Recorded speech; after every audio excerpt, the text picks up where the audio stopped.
കൃപാസനം മാതാവിന് ആദ്യമേ തന്നെ നന്ദി പറയുന്നു. ഞാനിവിടെ സാക്ഷ്യം പറയാൻ വേണ്ടി വന്നപ്പോഴേക്കും ഞാൻ ആദ്യം അച്ഛനോട് പറഞ്ഞു, അച്ഛാ എനിക്ക് സാക്ഷ്യം പറയാനുള്ള യോഗ്യതയുണ്ടോ എന്ന് ചോദിച്ചു. കാരണം ഞാൻ 2019 ആദ്യമേ ഉടമ്പടി എടുത്തത്. ഉടമ്പടി എടുത്തതിന് ശേഷം ഞാൻ 2 വർഷം വളരെ കൃത്യമായി ഉടമ്പടിയിൽ എല്ലാ കാര്യവും ചെയ്തു. പത്രം എല്ലാ കാര്യങ്ങളും കൃത്യമായി കൊടുക്കുകയും തൈലം പ്രാർത്ഥനയും എല്ലാ കാര്യം കൃത്യമായി ചെയ്തു. അതിനുശേഷം ഞാൻ അറിയാതെ തന്നെ ഉടമ്പടിയിൽ നിന്ന് വഴി മാറിപ്പോയി. ചില പ്രാർത്ഥനയിലും എല്ലാ കാര്യങ്ങളും ഞാൻ വളരെ കൃത്യമായി ചെയ്യുന്നില്ല അവസ്ഥയിലെത്തി. അപ്പം ഞാൻ ഇത് പറയാൻ കാരണം വെച്ചാൽ ഞാൻ 2017 എല്ലാവരും പറഞ്ഞതുപോലെ പുറത്തോട്ട് പോകാൻ എനിക്ക് ആഗ്രഹമുണ്ടായിരുന്നു. ഞാൻ ആദ്യം കാനഡയ്ക്ക് നോക്കി, അത് നടക്കുന്നില്ല. കഴിഞ്ഞപ്പോഴേക്കും പിന്നെ പോർച്ചുഗൽ നോക്കി. ഞാനൊരു ഏജൻറ്റിനെ സമീപിച്ചു. ഏജൻറ്റ് എൻ്റെ കയ്യിൽ നിന്ന് പൈസ മേടിച്ചിട്ട് 2.5 വർഷമായിട്ടും എനിക്ക് എൻ്റെ പ്രോസസ്സിങ് നടക്കുന്നില്ല. അപ്പം ഞാൻ അതിനുശേഷം എൻ്റെ അമ്മ അടുത്ത് ആരോ പത്രം തന്ന ശേഷം ഞാൻ ഈ കൃപാസനത്തിൽ വന്നു. ഞാൻ തുറന്നു പറയുകയാണെങ്കിൽ ഞാൻ ഒരിക്കലും മനസ്സുകൊണ്ട് ഞാൻ ആഗ്രഹിച്ച് വന്നതല്ല.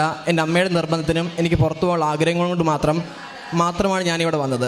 ഞാനിവിടെ വന്നു കഴിഞ്ഞ് ഉടമ്പടി എടുത്തു. ഉടമ്പടി എടുത്ത ശേഷം എനിക്ക് ഒത്തിരി ദൈവത്തിലേക്ക് അടുക്കാൻ സാധിച്ചു. പക്ഷേ അതിനുശേഷം ഞാൻ ഒരു പ്രാവശ്യം ഞാൻ എങ്ങനെയോ ബൈ ചാൻസിൽ യൂട്യൂബ് എടുത്തപ്പോഴേക്കും അച്ഛൻ്റെ ഒരു ടോക്ക് കണ്ടു. ഉടമ്പടി കൃത്യമായി പാലിച്ചില്ല എങ്കിൽ അത് തിരിച്ചടിക്കുമെന്ന്. അതിനുശേഷം എനിക്ക് പേടിയായി. ഞാൻ ആ ഒരു ടോക്ക് ഞാൻ പലപ്പോഴും കേട്ടെങ്കിലും എനിക്ക് എന്നിൽ പേടി ഉളവാക്കി. ഞാൻ അതിനുശേഷം രണ്ടാമത് ഉടമ്പടി പുതുക്കി. ഞാൻ 2017 മുതൽ ഞാൻ എബ്രോഡ് പോകാൻ വേണ്ടി നോക്കിയിട്ട് എനിക്ക് നടന്നില്ല. 5 വർഷത്തിന് ശേഷമാണ് 7 മാസമാണ് എൻ്റെ പ്രോസസ്സിങ് നടന്നത്. അയർലൻഡിലോട്ട് എൻ്റെ പ്രോസസ്സിങ് നടന്നത്. ഞാനിത് പറയാനുള്ള കാരണം എന്താണെന്ന് ചോദിച്ചു കഴിഞ്ഞാൽ, ഞാൻ അച്ഛനോട് പറഞ്ഞു വെച്ചാൽ ഒന്നെങ്കിൽ എനിക്ക് ഈ ഉടമ്പടി ഞാൻ പറഞ്ഞില്ലെങ്കിലും അറ്റ്ലീസ്റ്റ് ഇവിടെയെങ്കിലും പറയണം. കാരണം വെച്ചാൽ ഉടമ്പടി എടുത്തു കഴിഞ്ഞാൽ അത് പാലിച്ചില്ലെങ്കിൽ അതിൻ്റെ പരിണിതഫലം ഉണ്ടാകുമെന്നുള്ള തെളിവാണ്. കാരണം പലപ്പോഴും ഉടമ്പടി പറയുമ്പോഴേക്കും നോട്ട് ബൈ മെറിറ്റ് നിന്ന്, പക്ഷേ ഞാൻ വിശ്വസിച്ചത് അങ്ങനെ ഒരിക്കലും നടക്കത്തില്ല. അറ്റ്ലീസ്റ്റ് കുറച്ചെങ്കിലും മെറിറ്റ് എന്തെങ്കിലും ഉണ്ടെങ്കിൽ നടക്കുകയുള്ളൂ ഞാൻ വിശ്വസിച്ച ആളാണ്. പക്ഷേ ഞാൻ പലപ്പോഴും പല രാജ്യങ്ങളിൽ ഞാൻ അപ്ലൈ ചെയ്തപ്പോഴും ഞാൻ യൂറോപ്പ് നോക്കി, നടക്കുന്നില്ല. അങ്ങനെ പല ജർമ്മനി, ഷെങ്കൻ കൺട്രീസ് എല്ലാം നോക്കി പഠിക്കുക എന്ന ലാസ്റ്റ് എനിക്ക് സങ്കടമായി. ഞാൻ അതിനുശേഷം ജനുവരി മാസവും ഫെബ്രുവരി മാസവും ഞാൻ സോഷ്യൽ മീഡിയ യൂസ് ചെയ്യില്ല. കാരണം ആ സമയത്താണ് എല്ലാ സ്റ്റുഡൻസും മൈഗ്രേറ്റ് ചെയ്യുന്നത്. ഫേസ്ബുക്കിലും സോഷ്യൽ മീഡിയയും കാണാൻ ഫോട്ടോസ്. എനിക്ക് ഭയങ്കര സങ്കടമായി. അതിനുശേഷം എനിക്കുണ്ടായിരുന്ന പല യൂറോപ്പിലുള്ള ഫ്രണ്ട്സിനെയും ഞാൻ അവരോട് സംസാരിക്കത്തില്ല. അവരെല്ലാം മ്യൂട്ട് ചെയ്ത് വെക്കും. കാരണം എനിക്ക് ഭയങ്കര കൊതിയായിരുന്നു എങ്ങനെയും എത്തണമെന്ന്. ഞാൻ 2019 ഉടമ്പടി എടുത്തിട്ട് പാലിക്കാൻ 2022 ആയപ്പോഴേക്കും ഞാൻ ഉടമ്പടി പുതുക്കി. അതിനുശേഷം ഈ നിമിഷം വരെ ഞാൻ ഉടമ്പടിയിൽ ഒരു കാര്യത്തിൽ ഞാൻ വീഴ്ച വരുത്തിയില്ല. നേരത്തെ ചെയ്തതിനേക്കാൾ ഞാൻ ഡബിൾ മടങ്ങ് ചെയ്യാൻ സാധിച്ചു. അങ്ങനെ എനിക്ക് ഇത്രയും നാൾ നടക്കാതിരുന്ന അയർലൻഡ് പോകാൻ സാധിക്കാതിരുന്ന കാര്യം, ഞാനൊരു സോഷ്യൽ വർക്കറാണ്. ഞാൻ ഒരു 7 മാസം മുമ്പ് അപ്ലൈ ചെയ്തു. ഇൻ്റർവ്യൂ സമയത്ത് എനിക്ക് ഏറ്റവും ബുദ്ധിമുട്ടുണ്ടായത് ഇൻ്റർവ്യൂ സമയത്ത് എൻ്റെ വൈകിട്ട് 6:30 എൻ്റെ ഇൻ്റർവ്യൂ. ആ സമയത്ത് കറക്റ്റ് അതുവരെ മഴയില്ലായിരുന്നു. ഒരു 6:25 ആയപ്പോഴും ഭയങ്കര മഴയും ഇടിയും വെട്ട്. സോ എൻ്റെ ഒരു മലയോര പ്രദേശമായതുകൊണ്ട് വലിയ മഴയൊക്കെ പെയ്ത് കഴിഞ്ഞാൽ റേഞ്ച് കിട്ടത്തില്ല. എനിക്കാണെങ്കിൽ ആദ്യത്തെ 2 ക്വസ്റ്റ്യൻ ഒന്നാമത് എനിക്ക് അവർ പറയുന്ന പല കാര്യങ്ങളും മനസ്സിലാവുന്നില്ലായിരുന്നു. പക്ഷേ അതിനുശേഷം ഞാൻ എൻ്റെ കയ്യിൽ കാശുവും ഉപ്പും എൻ്റെ കൈ പിടിച്ചു. ഞാൻ ഇരിക്കുന്ന കസേരയുടെ 4 സൈഡിലും ഞാൻ ഉപ്പ് വിതറി. അതിനുശേഷം ആദ്യത്തെ 2 ചോദ്യങ്ങൾ എനിക്ക് മനസ്സിലായില്ല. പക്ഷേ എവിടുന്ന ഒരു ശക്തി, അത് ഞാൻ തീർച്ചയായും വിശ്വസിക്കുന്നത് അത് മാതാവിൻ്റെ ശക്തിയാണ്. ആ ശക്തിയിലാണ് ഞാൻ ഇൻ്റർവ്യൂ പാസ്സായി. പക്ഷേ എനിക്ക് ഭയങ്കര സങ്കടമായി. പക്ഷേ ഞങ്ങൾ 7 പേരാണ് ഇൻ്റർവ്യൂവിന് അറ്റൻഡ് ചെയ്തത്. ഏറ്റവും ആദ്യത്തെ ജോബ് ഓഫർ കിട്ടിയത് എനിക്കാണ്. അന്ന് രാത്രി 9:30 എനിക്ക് കിട്ടി. അതിനുശേഷം ഞാൻ ഡിസംബർ ആയപ്പോഴേക്കും ഞാൻ വിസയ്ക്ക് വെച്ചു. ഞാൻ നെറ്റ് നോക്കിയപ്പോഴേക്കും 35 വർക്കിംഗ് ഡേയ്സാണ് ഒരു വർക്ക് വിസ കിട്ടാനുള്ളത്. പക്ഷേ എനിക്ക് 40 ദിവസമായിട്ട് എനിക്ക് കിട്ടുന്നില്ല. ഞാൻ ഒരു ജനുവരി 1 മുതൽ ഈ ഒരു മാസം വരെ എനിക്ക് മനസ്സിലാരോ പറഞ്ഞു കൊന്ത ചെല്ലണമെന്ന് പറഞ്ഞു. ഞാൻ അതിനുശേഷം ഞാൻ ഈ നിമിഷം വരെ 1500 കൊന്ത എന്നെക്കൊണ്ട് പറ്റും ദിവസം, എനിക്ക് എഴുന്നേക്കുന്നതാണ് അറിയത്തില്ല, 1500 കൊന്ത ഞാൻ ചെല്ലിയപ്പോഴേക്കും ഓരോ 100 കണപ്പോഴേക്കും 1000 ആകുമ്പോഴേക്കും എൻ്റെ ആദ്യത്തെ മെയിൽ വന്നു. 1200 ആയപ്പോഴേക്കും എൻ്റെ വിസയുടെ ഫസ്റ്റ് നോട്ടിഫിക്കേഷൻ വന്നു. 1500 കറക്റ്റ് ആയപ്പോഴേക്കും എൻ്റെ ഫസ്റ്റ് വിസയുടെ ലാസ്റ്റ് ഫൈനൽ സ്റ്റേജ് എല്ലാം വന്നു. ഞാൻ അടുത്ത മാസം 20-ാം തീയതി ഇവിടെ നിന്ന് പോവുകയാണ് ജോലിക്ക് വേണ്ടി. കാരണം ഞാനിത് പറയാൻ കാരണം എൻ്റെ അനുഭവം, ഞാൻ വിചാരിച്ചു ഇവിടെ പറയുന്നത് ആൾക്കാർ പ്രീ പ്ലാനായിട്ട് പറയുന്നതാണ്. ഞാൻ ഒരിക്കലും വിശ്വസിച്ചില്ല. ഞാനിവിടെ പലപ്പോഴും വരുന്നുണ്ടെങ്കിൽ പോലും ഞാൻ വിശ്വസിച്ചത് ഇത് പ്ലാൻ ചെയ്യുന്ന കാര്യങ്ങളാണ്. പക്ഷേ എൻ്റെ ജീവിതത്തിൽ വന്നപ്പോഴാണ് എനിക്ക് മനസ്സിലായത് അത് നമ്മുടെ ജീവിതത്തിലെ ഏറ്റവും പ്രധാന കാരണം നമ്മൾ എന്ന ദൈവത്തിലേക്ക് അടുക്കുന്നു, കൃപാസനം മാതാവിലേക്ക് എത്തുന്നു, അതാണ് നടക്കുക. എനിക്ക് തന്ന ഈ അനുഗ്രഹങ്ങൾക്കും ഇതിൽ കൂടെ ഒത്തിരി നന്മകളും ദൈവം തന്നു. എല്ലാത്തിനും കൃപാസനം മാതാവിനോട് നന്ദി പറയുന്നു. സാക്ഷ്യം വളരെ വ്യക്തമായിട്ട് ഈ മകൻ പറയുന്നുണ്ട്. അപ്പോൾ ഇതിൽ സ്വാഭാവികമായിട്ടും ഒരു മാനുഷിക യുക്തിയിൽ ഒരു ചെറുപ്പക്കാരൻ ചിന്തിക്കാവുന്ന, അല്ലെങ്കിൽ ഒരു ചെറുപ്പത്തിലോ അല്ലെങ്കിൽ അല്ലാത്തവർ ചിന്തിക്കുന്നതാണ്. ഇതൊക്കെ ഒരു കാണുമ്പം ഇവിടെ പറയുന്ന സാക്ഷ്യങ്ങളെല്ലാം നല്ല ദൈവാനുഭവത്തിൻ്റെ അനുഭവങ്ങളാണ്. ആദ്യമായിട്ട് മൈക്കെടുക്കുന്നവർ പോലും ഇവിടുന്ന് സാക്ഷ്യം പറയുമ്പം അനർഗളമായിട്ട് ദൈവം അവരെ പറയാനായിട്ട് പരിശുദ്ധമായി സഹായിക്കുന്നുണ്ട്. അത് സാക്ഷ്യങ്ങൾ പരിശോധിച്ചാൽ മതി. പക്ഷേ ഒരുപക്ഷെ കാണുമ്പം ഇങ്ങനെ ചിന്തിക്കും, ഇതൊക്കെ ഒരു പ്രീ പ്ലാൻഡ് ആയിട്ട് ഉള്ള കാര്യമാണോ എന്നൊക്കെ ചിന്തിക്കുന്നതിൽ അതിൽ വലിയ തെറ്റില്ല. പക്ഷേ ഇപ്പോൾ ഈ മകൻ അവസാനം പറഞ്ഞ കാര്യമാണ്, നമ്മുടെ സ്വന്തം ജീവിതത്തിൽ നമുക്ക് ഒരു വ്യക്തി അനുഭവം ഉണ്ടായി കഴിയുമ്പോൾ നമുക്ക് മനസ്സിലാവും ഇത് പ്ലാനിങ് അല്ല, ആ പ്ലാൻ നടത്തുന്നത് ദൈവത്തിൻ്റെ പ്ലാനിങ് ആണെന്നുള്ളത്. ജെറമി 29:11 ദൈവത്തിൻ്റെ പദ്ധതി നമ്മുടെ ജീവിതത്തിൽ ഉണ്ട് എന്ന് ഒരു വ്യക്തി തിരിച്ചറിഞ്ഞിട്ട് അതാണ് ഇവിടെ ഓരോ സാക്ഷ്യമായിട്ട് പറയുന്നത്.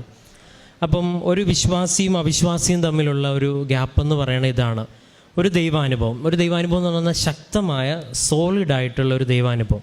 അപ്പോൾ തൻ്റെ ഈ ചെറുപ്പത്തിൽ ഈ മകൻ ഇന്നിവിടെ സാക്ഷ്യം പറയാനായിട്ട് വരുമ്പോൾ എനിക്ക് ആദ്യം ഞാനാദ്യം പറയണില്ല എന്നുള്ള രീതിയിലാണ് പറഞ്ഞത്. അപ്പോൾ ഞാൻ പറഞ്ഞു, നിനക്ക് കിട്ടിയ ബോധ്യം പറയാൻ ആഗ്രഹം ഉണ്ടെങ്കിൽ നീ വന്ന് പറയണം എന്ന് പറഞ്ഞു. കാരണം വ്യക്തമായിട്ടൊരു പോയിന്റ് പറയാനുണ്ട്. അത് ഞാൻ ഉടമ്പടി എടുത്തു, അതിലും ആത്മാർത്ഥതയോടെയാണ് പറയണത്. അതായത് വന്നപ്പം എനിക്ക് വലിയ താല്പര്യമില്ല. ഇപ്പം ഇവിടെ വരുന്നൊരു നല്ലൊരു ശതമാനം പേർക്കും ചിലപ്പോൾ താല്പര്യം ഉണ്ടാവണമെന്നില്ല, ഏറെപ്രത്യേകിച്ച് ചെറുപ്പക്കാർക്ക്, കുട്ടികൾക്ക്.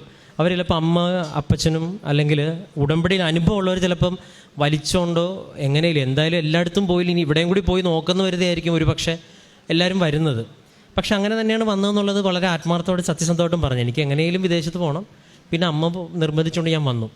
പക്ഷേ എങ്ങനെ തന്നെയാണെങ്കിലും ഒരു പക്ഷേ വലിച്ചു കൊണ്ടുവന്നാലും അല്ലെങ്കിൽ ഇഷ്ടത്തോടെ വന്നാലും ഇനി വിശ്വാസമില്ലാതെ വന്നാൽ പോലും മാതാവിൻ്റെ ഈ തിരുസന്നിധിയിൽ നമ്മൾ ആത്മാർത്ഥതയോടെ കണ്ണ് മടക്കി അല്ലെങ്കിൽ കണ്ണടച്ച് പ്രാർത്ഥിച്ചിട്ടുണ്ടെങ്കിൽ, ഉടമ്പടിയിലേക്ക് കടന്നു വന്നിട്ടുണ്ടെങ്കിൽ, ഇതൊരു സത്യസന്ധമായ പ്രാർത്ഥന ആയതുകൊണ്ട് അതിൻ്റെ ഒരു അനുഭവം ഉണ്ടാവുക തന്നെ ചെയ്യും. അതാണ് ഈ മകൻ പിന്നീട് അത് 2 വർഷം നല്ലോണം ചെയ്തു, പിന്നെ നടന്നില്ല, പിന്നെ കുറച്ച് പതുക്കെ നമ്മൾ സ്വാഭാവികമാണല്ലോ, നമ്മൾ പെട്ടെന്ന് അടയാളങ്ങളും ഒരു മാറ്റവും കണ്ടില്ലെങ്കിൽ നമ്മൾ സ്വാഭാവികമായിട്ടും ഒരു മാനസികമായിട്ടൊരു അനുഭവം കിട്ടുന്നവരെ നമ്മൾ പതുക്കെ പിന്നീട് ഇവിടെ വന്ന് വീണ്ടും ഉടമ്പടി പുതുക്കിയതിന് ശേഷം 2-3 ചെറിയ വാക്കുകളാണ് പറയുന്നത്.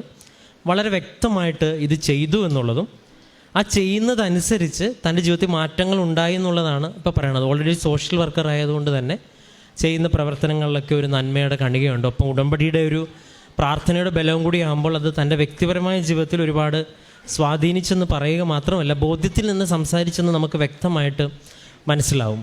അപ്പോൾ ഇവിടെയുള്ള സാക്ഷ്യങ്ങൾ കേൾക്കുമ്പം അപ്പം നമ്മളെ ഒരുപാട് ദൈവം നമ്മളിങ്ങോട്ട് ക്ഷണിക്കുന്നുണ്ട്. കാരണം ഇവിടെ ഓരോ വ്യക്തിയും നമുക്ക് എത്ര സാക്ഷ്യങ്ങൾ അവിടെ വന്നിട്ടാണ് ആ കൂട്ടത്തിൽ നമുക്ക് ബോധ്യമുള്ളതും ദൈവാനുഭവം ആഴത്തിലുള്ളതും മാത്രമാണ് ഇവിടെ നമ്മൾ പറയിപ്പിക്കുന്നതും. ഒരു മാസം ഒരു 10, 500 അല്ലെങ്കിൽ ഒരു 600ഓളം സാക്ഷ്യം വന്നിട്ട് അതിൽ ഏറ്റവും നല്ല ഒരു 10, 100, 150 സാക്ഷ്യം മാത്രമാണ് നമ്മൾ ആ പുറത്തേക്കും വിടുന്നതും. അപ്പോൾ ഇത്രയും സെലക്ഷൻ പ്രോസസ്സിലൂടെ കടന്നു പോയിട്ടാണ് ഒരാൾ സാക്ഷ്യം പറയുന്നത്. അപ്പം ഈ ചെറുപ്പക്കാരുൾപ്പെടെ എല്ലാ ദിവസവും എങ്ങനെ പോയാലും ഈ ഒരു 15 തൊട്ട് 30 വയസ്സ് വയസ്സിൻ്റെ ഇടവിലുള്ള ഒരുപാട് പേര് പറയുന്നുണ്ട്. നിങ്ങൾക്ക് തോന്നുന്നുണ്ട് ഇവരൊക്കെ വെറുതെ വന്നിങ്ങനെ ഒരു സാക്ഷ്യം പറയുമെന്ന്? ഒരു പക്ഷേ പഠിച്ച പ്രാർത്ഥിച്ച എല്ലാ പ്രൊഫഷണൽ ഫീൽഡിലുള്ളവരും ഈ പറയുന്നവരെല്ലാവരും തന്നെ ഗ്രാജുവേറ്റ്സ് ആയിട്ടുള്ള ആൾക്കാരാണ്, പ്രൊഫഷണൽ ഫീൽഡിലുള്ളവരാണ്, ഒരുപാട് ലോകപരിചയമുള്ളത്. അപ്പോൾ ഇവരൊക്കെ ദൈവത്തെ കണ്ടുമുട്ടിയെന്നാണ് ഈ സാക്ഷ്യത്തിൽ പറയുന്നത്. മാതാവ് അവരെയൊക്കെ സഹായിക്കുന്നുണ്ട്, ഉടമ്പടിയായിട്ട് ഇവർക്കൊക്കെ ബന്ധവുമുണ്ട്. അതുകൊണ്ടാണ് ആരാധന കൂടിക്കഴിഞ്ഞ് തിരിച്ചു ചെല്ലുമ്പോൾ കാര്യങ്ങൾ ക്രമപ്പെട്ടു എന്ന് പറയണതും അല്ലെങ്കിൽ ജീവിതത്തിൽ എന്തെന്നില്ലാത്തൊരു മാറ്റം ഉണ്ടായെന്ന് പറയുന്നതും. ഇങ്ങനൊരു ബോധ്യത്തിലേക്ക് ദൈവം പ്രാർത്ഥിച്ച കൂടെ നിൽക്കും എന്നുള്ളൊരു അറിവിലേക്ക് ഒരു വ്യക്തി സ്വന്തമായിട്ട് ചെന്ന് എത്തുന്നത് കൊണ്ടാണ് ഉടമ്പടി ഒരു അത്ഭുതമാകുന്നത്. ഏറെ പ്രത്യേകിച്ച് ഈ മകൻ്റെ സാക്ഷ്യം ഒരുപക്ഷെ ഇന്നിവിടെ വന്നവർക്കും ഒരുപക്ഷെ നമ്മളെ ആരെങ്കിലും വലിച്ചുകൊണ്ട് വന്നാണെങ്കിലും എങ്ങനെയെങ്കിലും വന്ന് ഇവിടെ വന്ന് എങ്ങനെയും നടന്നാൽ, പക്ഷേ ആദ്യത്തെ നിയോഗം എപ്പോഴും ഇങ്ങനെ ആയിരിക്കും. നമുക്കെപ്പോഴും ഇവിടെ പ്രാർത്ഥിച്ച് വളരണമെന്ന് പറഞ്ഞായിരിക്കത്തില്ല ആരും ഉടമ്പടി എടുക്കുന്നത്. ആത്മീയമായിട്ട് വളരണമെന്ന് പറഞ്ഞ് ഉടമ്പടി എടുക്കുന്നതിനും ചുരുക്കമായിരിക്കും. പക്ഷേ നമ്മൾ ഒരാഗ്രഹം വെച്ച് കർത്താവിൻ്റെ പിന്നാലെ വന്ന ദൈവം ഈ യാത്രയെ ആശീർവദിക്കും. ഒരു പക്ഷേ നമ്മൾ സുവിശേഷം വായിക്കുമ്പോൾ ഇങ്ങനെയാണല്ലോ, കർത്താവ് ആദ്യം അപ്പം വർദ്ധിപ്പിക്കുന്നു, രോഗം സൗഖ്യപ്പെടുത്തുന്നു, അതിനുശേഷം പതുക്കെ കർത്താവ് നിത്യജീവനെക്കുറിച്ച് പഠിപ്പിക്കും, സ്വർഗീയമായ അപ്പത്തെക്കുറിച്ച് പഠിപ്പിക്കും. പിന്നീട് അത് മനസ്സിലാക്കിയവർ കർത്താവിനോടൊപ്പം ചേരും, അല്ലാത്തവർ അപ്പം കിട്ടാതാകുമ്പോൾ കർത്താവിന് വിട്ടുപോകും. ഇത് കർത്താവ് വ്യക്തമായിട്ട് കർത്താവിൻ്റെ ജീവിതത്തിൽ ഈ ലോക ജീവിതത്തിൽ നോക്കുമ്പോൾ മനസ്സിലാകുന്നതാണ്. ഇതാണ് കർത്താവിനറിയാം നമ്മുടെ ആവശ്യങ്ങൾ, ദൈവം ഇടപെടും. പക്ഷേ ദൈവ തിരുമുൻപിൽ ആസ്തിയുള്ളവനായിട്ട് നമ്മൾ മാറണം. ഉടമ്പടി ചെയ്യുന്നത് ഇതാണ്, ദൈവത്തിൻ്റെ തിരുമുൻപിൽ പക്വതയോടും പ്രാർത്ഥനയോടും പ്രാർത്ഥിക്കാനായിട്ട് ദൈവതിരുനാമത്തിൽ ഇറങ്ങിത്തിരിച്ച യാത്രകളും ചെയ്ത നന്മകളും എല്ലാം സമർപ്പിച്ച് പ്രാർത്ഥിക്കുമ്പോൾ അത് വിലയുള്ളൊരു പ്രാർത്ഥനയായിട്ട് വളരെ പ്രത്യേകിച്ച് ഈ മകനെ പ്രതിയും ഈ മകൻ്റെ സാക്ഷ്യത്തെ പ്രതിയും ഇനി മുൻപോട്ടുള്ള ജീവിതത്തിൽ ഒരുപാട് അനുഭവങ്ങൾ ലഭിക്കട്ടെ എന്ന് പ്രാർത്ഥിച്ചുകൊണ്ട് നമുക്ക് കരങ്ങളടിച്ച് ദൈവത്തിൻ്റെ നാമം മഹത്വപ്പെടുത്താം. അത്യപൂർവ ദൈവാനുഭവങ്ങൾ ഇനി നിങ്ങൾക്കും സ്വന്തം. ഈ യൂട്യൂബ് ചാനൽ ഇതുവരെ സബ്സ്ക്രൈബ് ചെയ്തിട്ടില്ലെങ്കിൽ ഇപ്പോൾ തന്നെ സബ്സ്ക്രൈബ് ചെയ്യുക. ഈ വീഡിയോ ഇപ്പോൾ തന്നെ നിങ്ങളുടെ സുഹൃത്തുക്കൾക്ക് ഷെയർ ചെയ്തുകൊണ്ട് കർത്താവിന്റെ പ്രേക്ഷിതരാകുക.